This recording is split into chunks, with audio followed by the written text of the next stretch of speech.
আপনারা বলেন ইসমাইলের পায়ের আঘাতে জমজম তৈরি হয়েছে, মিথ্যা কথা, টাটকা মিথ্যা কথা, ডাহা মিথ্যা করা, পুরোই গাঁজাখুরি কথা, তাজা মিথ্যা কথা। বুঝতে পারলেন কথা?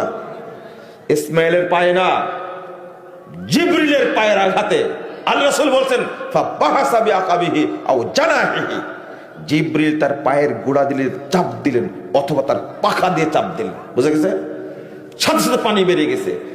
রাসূল সাল্লাল্লাহু আলাইহি সাল্লাম বলেছেন, হাত দিয়ে দেখা দিচ্ছেন, হাজেরা বলছেন ইয়ারহামুল্লাহু উম্মা ইসমাইল, আল্লাহ ইসমাইলের মায়ের উপর রহম করুক, ইয়ারহামুল্লাহু উম্মা ইসমাইল, ইসমাইলের মায়ের উপর আল্লাহ রহম করুক। এইভাবে এইভাবে এইভাবে বাদ দিচ্ছেন, জাম জাম জাম, এই পানি থাম থাম, বাদ দিচ্ছেন।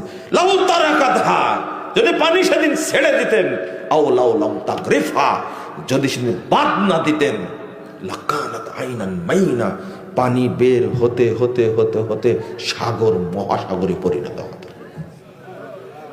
জমজমে কত পানি আছে তাহলে বোঝা গেল।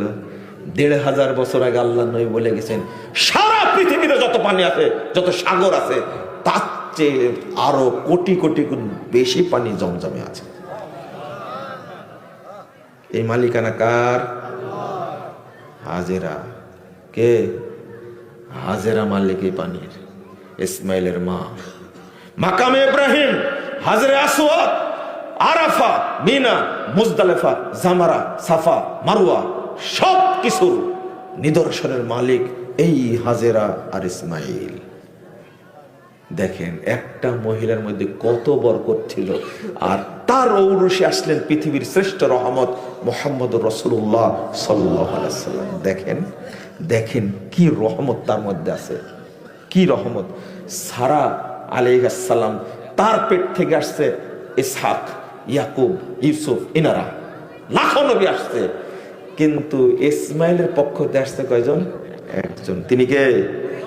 মুহাম্মদুর রাসূলুল্লাহ সাল্লাল্লাহু আলাইহি ওয়াসাল্লাম। কি বরকত রেখেছিলেন।